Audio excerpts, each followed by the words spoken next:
Mom was always interested in music, and as a young lady in Chatham, Ontario, she was encouraged to learn piano like some of her sisters. In her late teens and early 20s, she decided to take it a little further and learn to play the organ. This presented a couple of problems for her. No home had the equivalent of a church organ now, and certainly not the modest home of a plumber and seamstress with 6 daughters.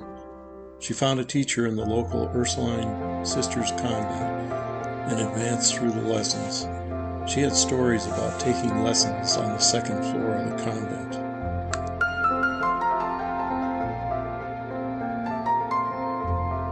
She also needed to practice and didn't have any luck being allowed to practice in any of the local churches. She found a funeral home that would allow her to practice after they closed, an offer she accepted after long consideration. She progressed to be able to play for some of their chapel services and visitations.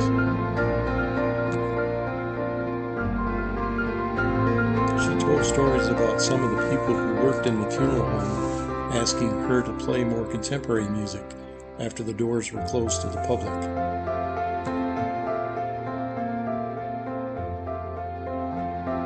Mom and Dad both lived close to downtown Chatham and often traveled to the same places before they knew each other. The Westlake studio was just at the bend on King Street in this picture. Marriage and raising children took all of her time, even though the story we told is we were all angels.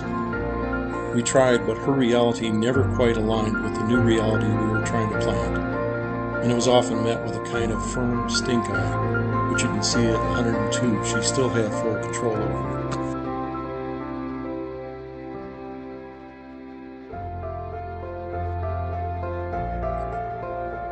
She moved from Chatham to Windsor to Oakville.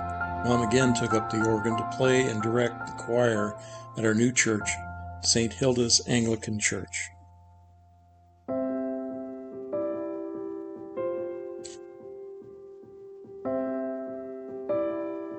Our next move in 1965 brought us to Livonia, Michigan, and another new church, St. Andrew's Episcopal Church, and another choir and organ to play.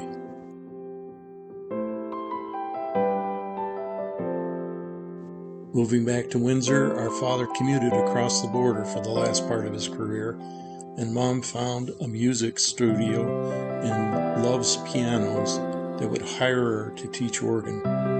Eventually, she bought her first home organ from the same store. After our father died, she downsized to a condo in South Windsor.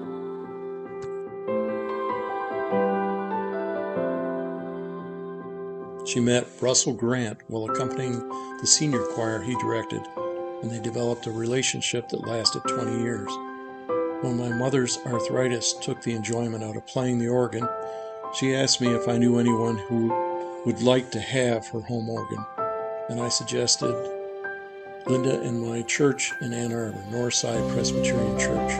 Later we found out that she had neglected to ask Russell if he had agreed with the plan, and ever the gentleman, he kept quiet and later bought his own organ. Mom's organ still lives in our church, and our friend Jeff Stanton, the one I pressed into service to help move the organ from Windsor to Ann Arbor, and an accomplished musician who has played concerts all over the world, will now play it for you.